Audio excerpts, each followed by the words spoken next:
20th IISS Shangri-La Dialogue, or SLD. It is a delight for all of us at the International Institute for Strategic Studies to be convening this Asia Security Summit for the 20th time. I remember well, at the turn of this century, examining the range of latent and prospective geopolitical tensions in the Asia-Pacific region, being struck by the fact that in this region, presidents met, prime ministers met, finance ministers met, foreign ministers met, but there was no established forum for defense ministers to convene multilaterally.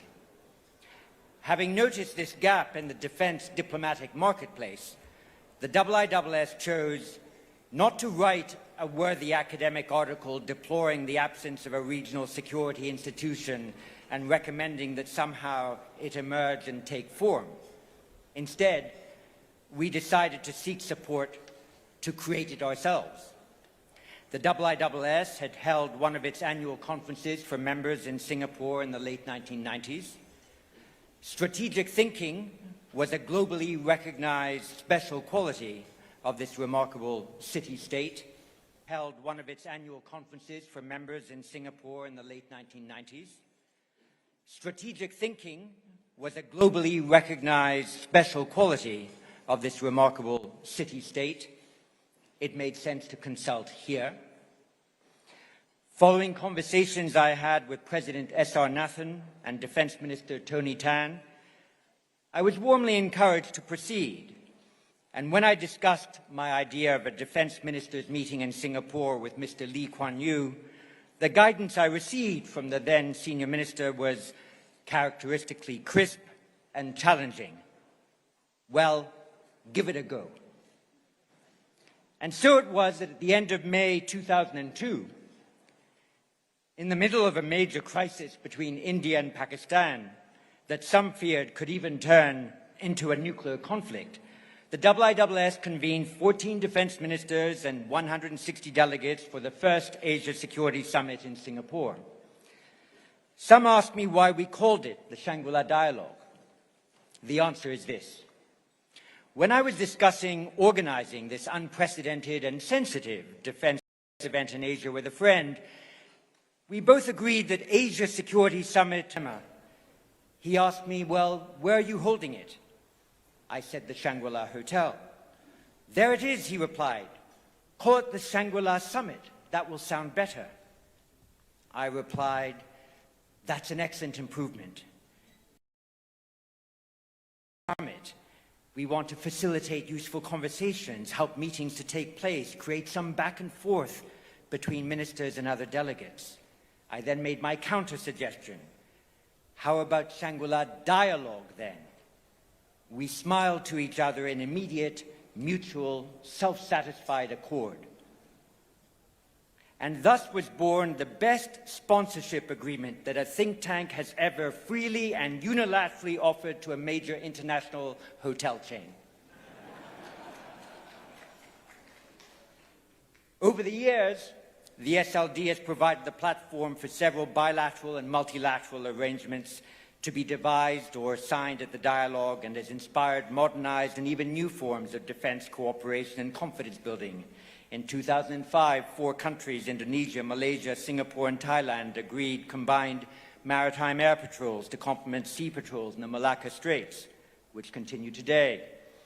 After Cyclone Nargis hit Myanmar in May 2008, ministers and military chiefs meeting at the SLD made important advances in determining the conditions by which humanitarian aid could be delivered to the people of Myanmar in a manner that was acceptable to the then government. Prior to the SLD's creation, the Five-Power Defense Arrangement, or FPDA, had fallen into partial disrepair. But with the defense ministers of the UK, Australia, New Zealand, Singapore, and Malaysia all regularly attending the SLD, it became easy to refresh and revive the FPDA for contemporary purposes. ASEAN defense ministers attended the SLD from the start in 2002, and it was pleasing that in 2006, the first formal ASEAN defense ministers meeting took place in Kuala Lumpur. 4 years later, in 2010, the inaugural ADMM Plus, including ASEAN's 8 dialogue partners, also convened. The comfort levels earlier achieved at the SLD surely provided the incentives for the creation of these new formal institutions. The Shangri-La Dialogue will always take advantage of its informal character to allow some experimentation in the diversity of participants and the structure of the event to keep it fresh and at the forefront of strategic debate. The IISS has no agenda of its own in convening this dialogue other than to create the best possible environment for engagements, both public and discreet, and to inject useful freshness into the strategic debate. This is not an international relations conference. It's a defense ministers' gathering, where questions of strategy are properly front and center. Balance of power, arms control, alliance relationships, emerging technologies and doctrines of warfare, confidence-building measures, international law, national interest, and international stability are the inevitable key reference points. An important goal everyone here shares is to imagine and then create the conditions for strategic stability. Looking back, many rightly in this region are critical of the acrimony and rivalries that characterized the Cold War. Millions of people in many regions suffered because of that long Cold War. There was plenty of Cold War thinking to which we must never return. But not all Cold War thinking was bad. During the Cold War, the principles of mutual nuclear deterrence were developed that helped to prevent the actual use of those weapons. The complex units of account for nuclear arms control were formulated that helped to maintain an agreed balance of power. And arrangements for transparency and confidence building were institutionalized to facilitate diplomacy and to avoid unhappy military surprises between opponents.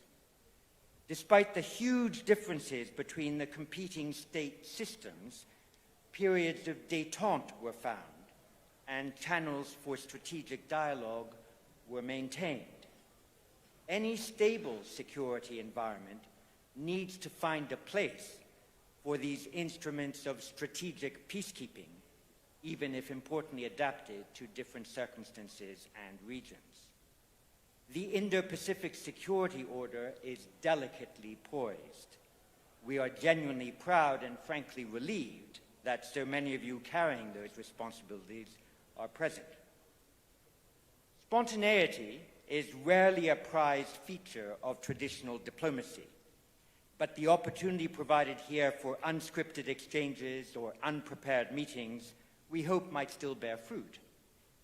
An accidental diplomatic encounter is better than an accidental military incident. Quite properly, leaders coming to this region are keenly aware of the need to acknowledge ASEAN centrality. In the field of defense diplomacy, at least for one hard-working weekend in the year, I hope that we are permitted to pay decent tribute to Shangri-La Dialogue centrality. Acting Prime Minister Wong, Singapore government ministers, and senior officials, would you please accept the thanks of the IISS and all the international delegates gathered here for being such superb hosts and custodians of the IISS Shangri-La Dialogue process over 20 years.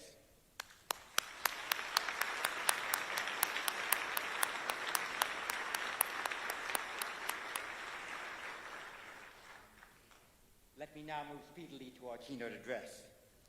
There are personal reasons why it's a delight for me to receive in Singapore to deliver the keynote address at the 20th Shangri-La Dialogue, the Prime Minister of Australia. My supervisor, when I was studying for my DPhil at Oxford on French foreign policy in Africa, of all things, was the renowned Australian scholar Hedley Bull. He had authored the classic international relations work, The Anarchical Society, a title he would probably again choose if he were alive today and able to write on contemporary strategic issues. My first job was given to me by the then Australian director of the IISS, Professor Robert O'Neill, who sadly died in April of this year, but did so much when at the IISS to move the Institute's ship beyond its North Atlantic bearings and drop anchor from time to time in other parts of the world, notably in Asia. Those fine Australians, along with many others of their generation, like Professor Coral Bell, did much to teach a younger generation of analysts during the 1980s how to think strategically. The IISS is committed through its Southeast Asian Young Leaders Program to recruit the best regional researchers of the successor generation. I still pass on to young analysts at the IISS the most important thing Hedley Bull taught me, which he summarized in a tidy epigram. Thinking is also research. I conclude from the two inspirational persons I've cited, one Singaporean, one Australian, that finding the right balance between thinking and giving it a go is the task of all strategists, whether civilian or military, political or commercial. Prime Minister Albanese, everyone here recognizes that Australia, under your leadership, has accelerated its defense and security engagements with many Southeast Asian and Pacific Island nations, as well as larger powers such as India and Japan. Your administration has moved expeditiously to complete and publish a defense and security review, and you have been present at all recent major international gatherings at which the international order has been discussed. All of us look forward to your setting the agenda for our deliberations. Prime Minister, the floor and this podium is yours.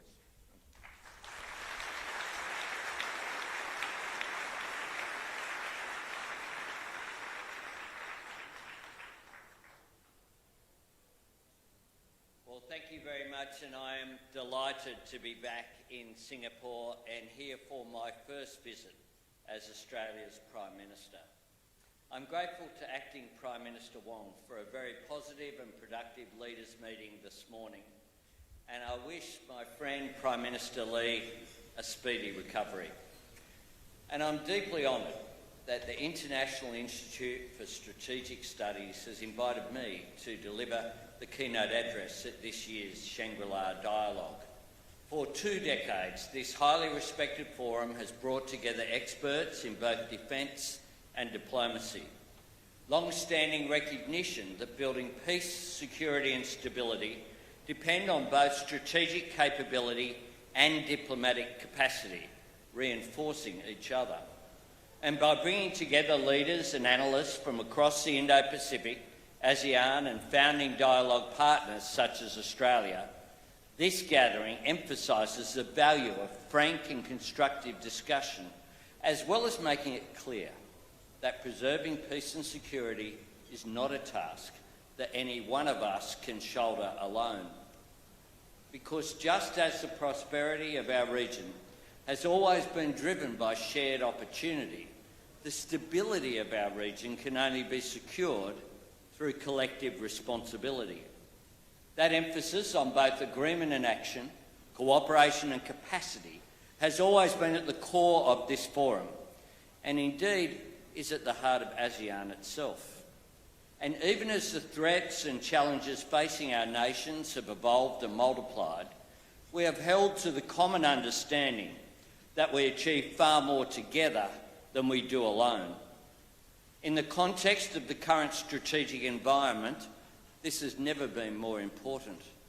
We sometimes hear our region described as a potential theatre for conflict, as if this is merely a backdrop, a location, an arena for the ambitions of others. Such a view is entirely, and might I say dangerously, wrong. Not only does such a characterisation dismiss the agency and ambition of a majority of the world's population and the engine room of the global economy, it also presents the future of this region as somehow a foregone conclusion. And we've seen the flaw in that kind of thinking in the past. The benign assumption post-Cold War that the spread of globalisation, free trade and new technologies would create a more open, more stable world. Some talked about the end of history, the beginning of a new world order, a unipolar era. There was a strand of complacency underpinning that, meaning governments that didn't always thoroughly examine or properly explain the benefits of trade agreements to our people, as if the virtues of open economies were self-evident. And we didn't always pay sufficient attention to the maintenance and effectiveness of multilateral institutions and global rules. The years that followed provided a sharp correction. The rise of nativism and isolationism, a land war in Europe, and the biggest conventional military build-up since the Second World War in our own region. All proof that peace, prosperity and stability can never be taken for granted. But the lesson we draw from this must not be that trade and dialogue and rules and people-to-people connections don't support regional and global security. That would only mean being wrong for a second time, but in a different way. To move from imagining conflict is impossible to assuming war is inevitable is just as harmful to our shared goals. The fate of our region is not preordained. It never was, and it never is. What we do here, what we decide here matters for us and the world, and it always will. I can assure you that when Australia looks north, we don't see a void for others to impose their will. We see growing and modernising economies, the fastest growing region of the world in human history. We see the drivers of the global transition to net zero, and we see a community of nations whose actions and decisions are essential to building prosperity and preserving peace in the Indo-Pacific. Peace is not a gift, and it's never a given. It's not the default setting of any part of the world. It has to be built, pursued, defended and upheld. And when nations such as ours choose to promote peace, we are not opting out from the big questions of security and stability. We are not choosing the smooth ride or the passive course. We are committing to a whole-of-nation effort. And that's my government's focus in Australia, investing in our capability and investing in our relationships, strengthening our deterrence and our diplomacy, and bringing both to our presence in this region, directing both to the ongoing task of maintaining an environment that enables economic competition and guards against strategic conflict. A region and a world where two countries can disagree, even very firmly, without that disagreement ending in disaster. Central to this is the word of the moment, guardrails. Now, I'm a former Minister for Infrastructure, so I confess that when I hear guardrails, safety barriers on the side of major roads. But that's actually not a bad way of thinking about what is being proposed, because this is about a policy of containment. It's not a question of placing obstacles in the way of any nation's progress or their potential. This is a matter of simple, practical structures to prevent a worst-case scenario. And the essential precondition for this is, of course, dialogue.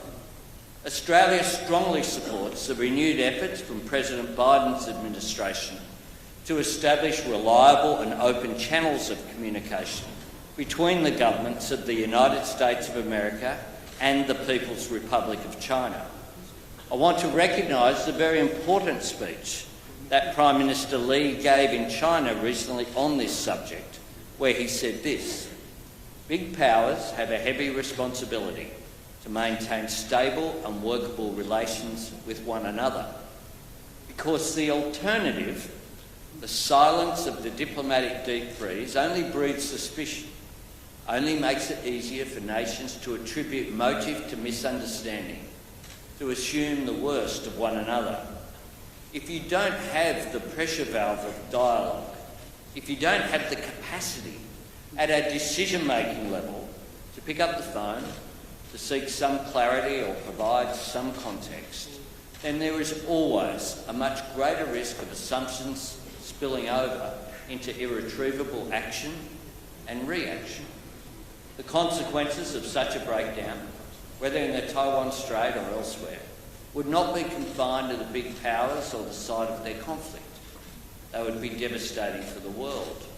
And that's why, as leaders in this region, and indeed as citizens of it, we should be doing everything we can to support the building of that first and most fundamental guardrail.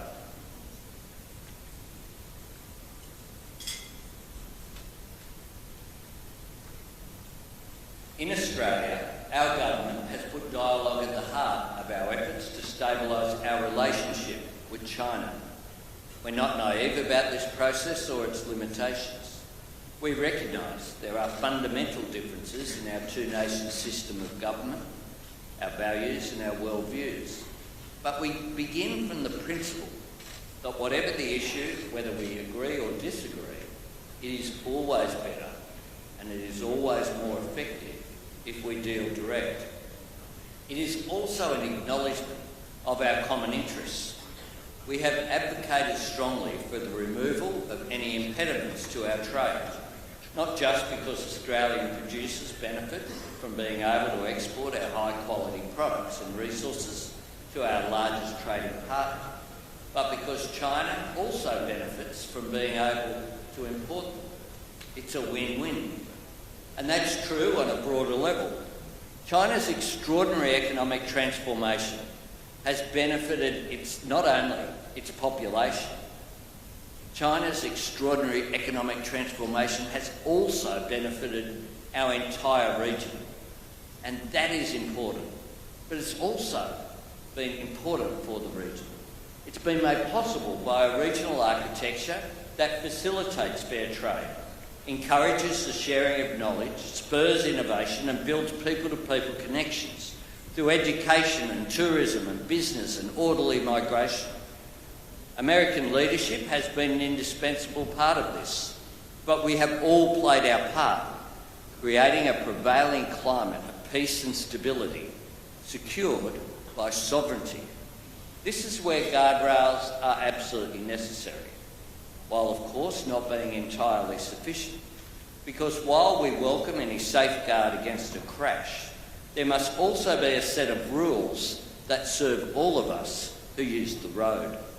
This has to go beyond a catalogue of principles or a set of ideals. It must be adaptable for unforeseen challenges, like a pandemic. And it must be workable and meaningful, not just to those of you here practice in the artful formulations of statecraft, but to the citizens that we serve. Because the success and survival of the rules-based order depends on it both being fair and being seen as fair, on working and being seen to work, upholding sovereignty, not just for the biggest powers or the loudest voices, but for every nation. Sovereignty that confers on every nation the right to determine its own destiny, to enjoy freedom of action and policy independence, the right to make our own choices, to speak for ourselves and our interess, free of external pressure or duress, to pursue opportunities for our people without fear of coercion or retribution, to have confidence in the integrity of our borders, including our maritime zones, and control of our own resources. If this breaks down, if one nation imagines itself too big for the rules or too powerful to be held to the standards that the rest of us respect, then our region's strategic stability is undermined and our individual national sovereignty is eroded. That's why, for example, the United Nations Convention on the Law of the Sea matters to all of us in this region. Its role is not simply to adjudicate on an incident-by-incident basis. It's to guarantee the security of our communications and our maritime trade and travel, essential for our shared prosperity. The same is true for the rules which govern global trade, where we need to make sure that the deals we arrive at deliver greater opportunity for our people and industries and economies. Because delivering stronger economic stability and facilitating closer exchange between our businesses and educational institutions and citizens is critical to building security in the region.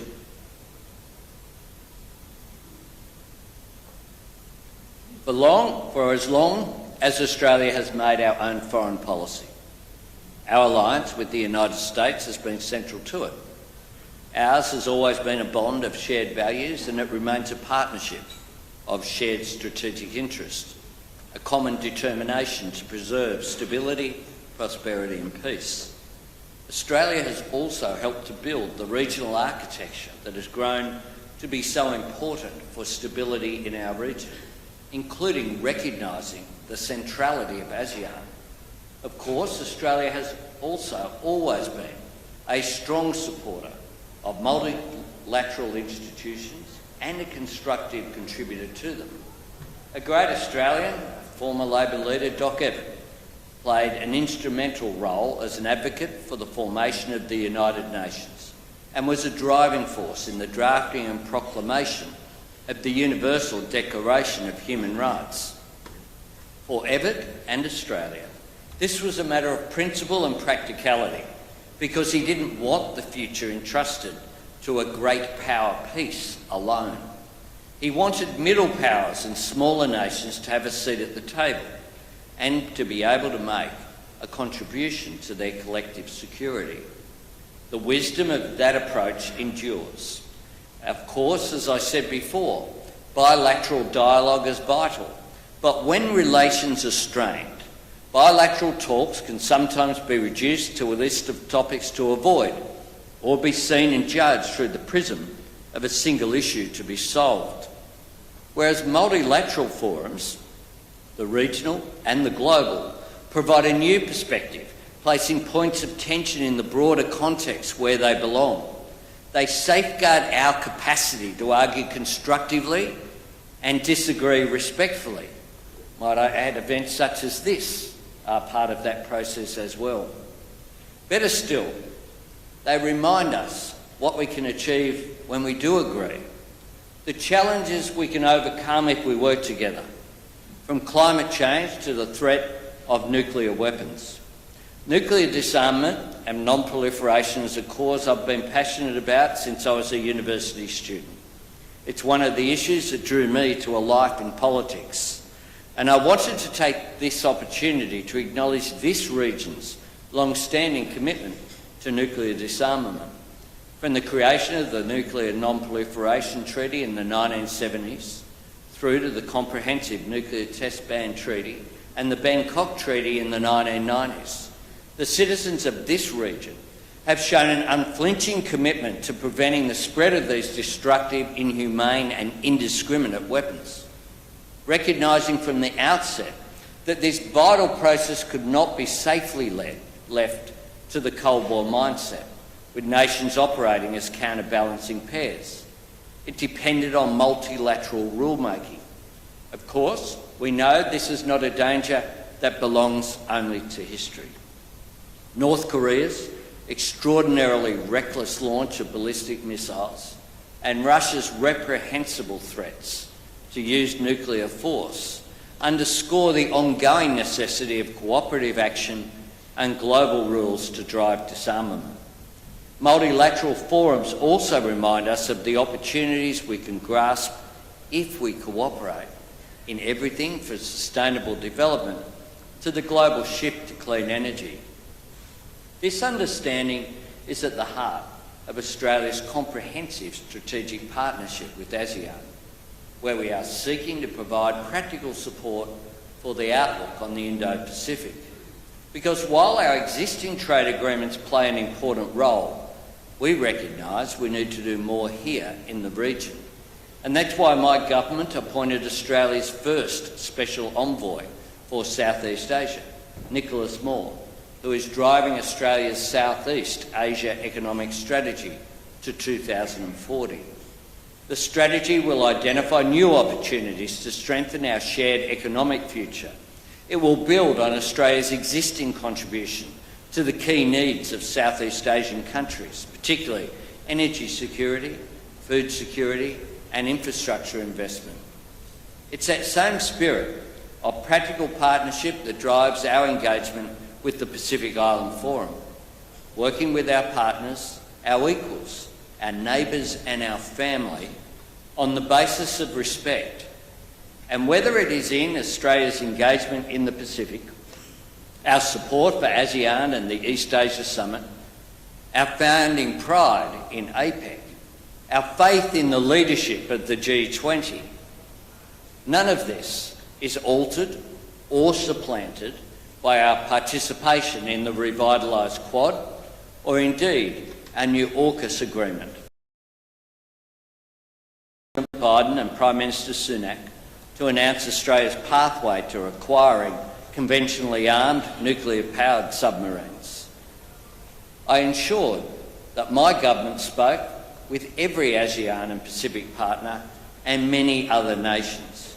More than 60 calls, being open and transparent with the region about our intentions, being clear with the region and the world that Australia remains strongly committed to our obligations under the NPT and the Treaty of Rarotonga, and as well to cooperating with the International Atomic Energy Agency to set the highest standards for any country acquiring this capability.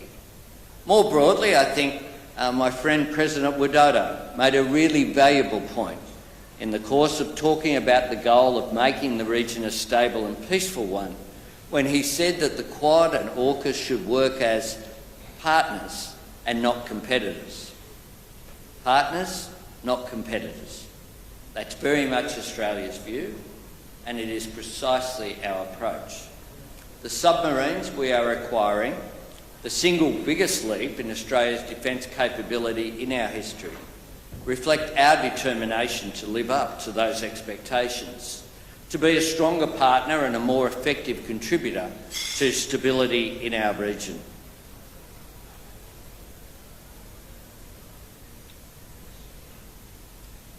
Multilateral institutions are essential to writing the rules and keeping them relevant, but reinforcing the rules and upholding them depends on our capability as well.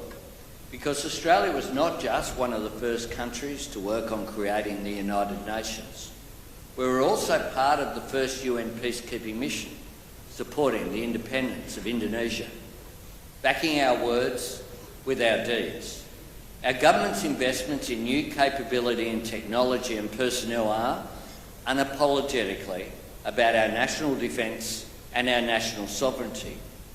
But they are also an investment in regional stability, strengthening our capacity to contribute to the collective security of the Indo-Pacific, from shared peacekeeping missions such as the Regional Assistance Mission in the Solomon Islands, to providing essential support in times of humanitarian and environmental disaster, most recently in Vanuatu. Australia is determined to deepen this cooperation with more shared exercises building on the recent success of Talisman Sabre and our flagship regional engagement activity, Indo-Pacific Endeavour. In boosting our nation's defence capability, Australia's goal is not to prepare for war but to prevent it through deterrence and reassurance and building resilience in the region, doing our part to fulfil the shared responsibility all of us have to preserve peace and security, and making it crystal clear that when it comes to any unilateral attempt to change the status quo by force, be it in Taiwan, the South China Sea, the East China Sea or elsewhere, the risk of conflict will always far outweigh any potential reward. Can I conclude by saying that before Shangri-La was an important dialogue, or indeed the name of a hotel, it was an old story.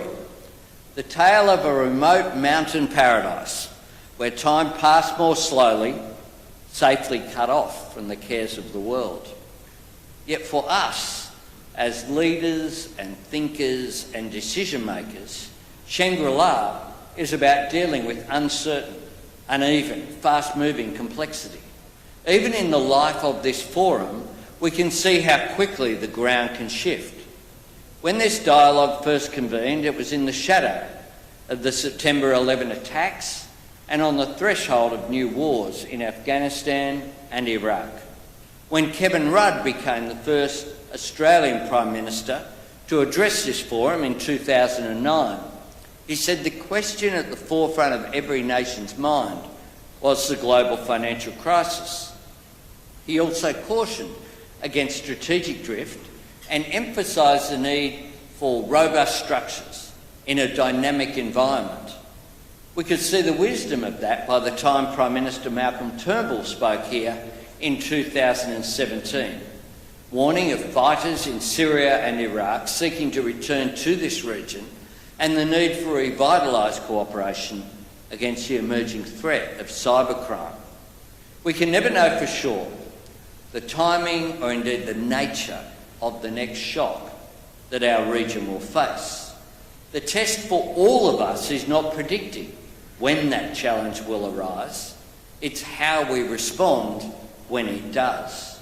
Recognising our collective agency and our shared responsibility, understanding that there is no security to be found in isolation, no growth or prosperity to be gained from closing ourselves off from the world, no stability without respect for sovereignty, no lasting peace without engaging with each other and working together.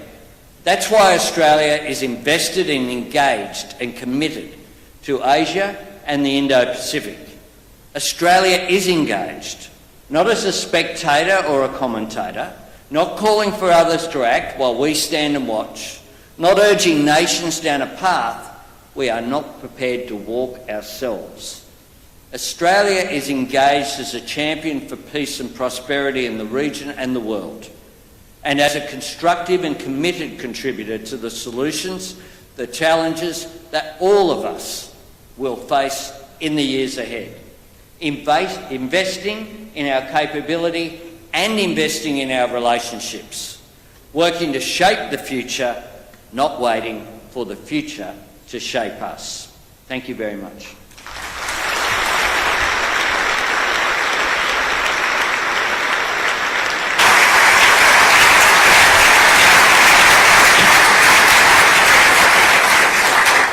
Prime Minister, thank you very much for those remarks, for your endorsement of the importance of multilateral defence diplomacy, for your reminder also that the goals of arms control and non-proliferation still require a lot of hard work to be achieved, a theme that was also raised at the recent Hiroshima G7 summit. We can take one or two questions before going to dinner. Tomorrow morning you'll be dazzled by the technology of the question and answer period. Tonight it'll be a rather old-fashioned raise your hand. If I can recognize you, a microphone will gravitate towards you. I see you and Graham there. If you stand, the microphone might move at even greater speed. There you go. Question is yours. Go ahead. Prime Minister, you referenced Singapore Prime Minister Lee's recent speech in China. Singapore's Defence Minister, Dr. Ng Heng, was in Australia recently, and there he mentioned some very positive things about Australia's potential to play a bigger role in the region, and welcomed Australia's future submarines to call into Singapore's ports. But he also said something surprising, at least I found it surprising, that he said that Australia was not just an Indo-Pacific country, but an Asian country. And it's interesting to me because it's not just about Australia's strategic interests, but Australia's strategic identity. And although I suspect that went down well in Canberra, that identity has other claims upon it. Australia claims to be part of the South Pacific family. Australia has two formal allies, New Zealand and the United States. Both are members of the Five Eyes intelligence community, which is Anglophone in nature. Although the Anglosphere is seen as somewhat passé, it also has a claim, I think, in some senses, to Australia's strategic identity.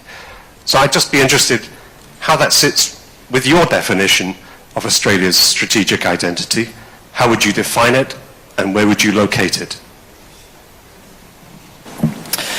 Well, thanks very much for the question. We are, like other nations, a product of our history.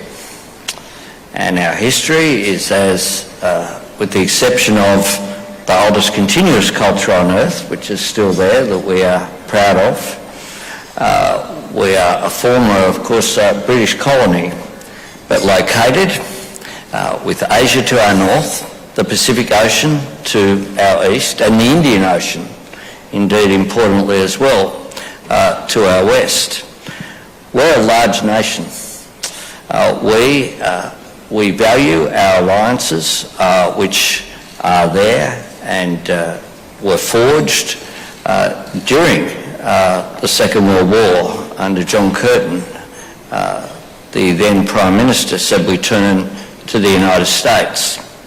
Ever since then, that relationship has been critical. But we're also part of the Pacific family, but we're also a strategic partner as well, importantly with ASEAN. And if you look at my personal engagement and the engagement of my government, historically as well, particularly Labor governments have looked to our north. Our Foreign Minister, Penny Wong, has visited all of the ASEAN nations and every single Pacific Island Forum nation as well. I myself have visited Singapore, Cambodia, Indonesia twice, Papua New Guinea and Japan 3 times in the region. Our focus, we are part of this region. Increasingly as well, if you go to Australia, what you'll see is those close connections which are there. So my friend, the Singaporean Defence Minister, of course, when he was in Australia recently, he would have been visiting as well, I'm sure, the support that we give to his men and women in the Singaporean Defence Force who are trained and present there in Queensland and in other parts of Australia. Those direct linkages are really important. The relationship that we have. And I think it is a matter of Australia as a middle power. What my government seeks to do is to maintain our relationships with our formal allies, but increasingly to be engaged with ASEAN countries, whilst also we've played, I think, an important role in ensuring that the Pacific Island Forum, that did have some issues that needed to be dealt with when we came to government just 1 year ago, has been brought back together and is once again a cohesive body going forward with all members participating. And that's important. We seek to bring together people and nations in every possible forum that we can. And I think that is a role that a nation such as Australia can play, being a force for dialogue, being a force for more unity, less division, trying to engage in a constructive way, looking for common purpose, not looking for disagreement. Disagreeing where we must with our values, which we maintain, but trying to look to bring together nations in a more coherent way. That's the driving force of my government. It's one of the reasons why we've participated in so many of the global forums, and I think that we have also encouraged, we have an improved relationship with China. We want to cooperate where we can with China as well, and we see that as a positive thing. The dialogue had broken down. There is now dialogue. It is always good for people to develop understanding and engagement. Prime Minister, that question was so comprehensive and your answer so complete that I think the audience is very satisfied and ready to offer you the supper for which you have sung. So thank you very much indeed.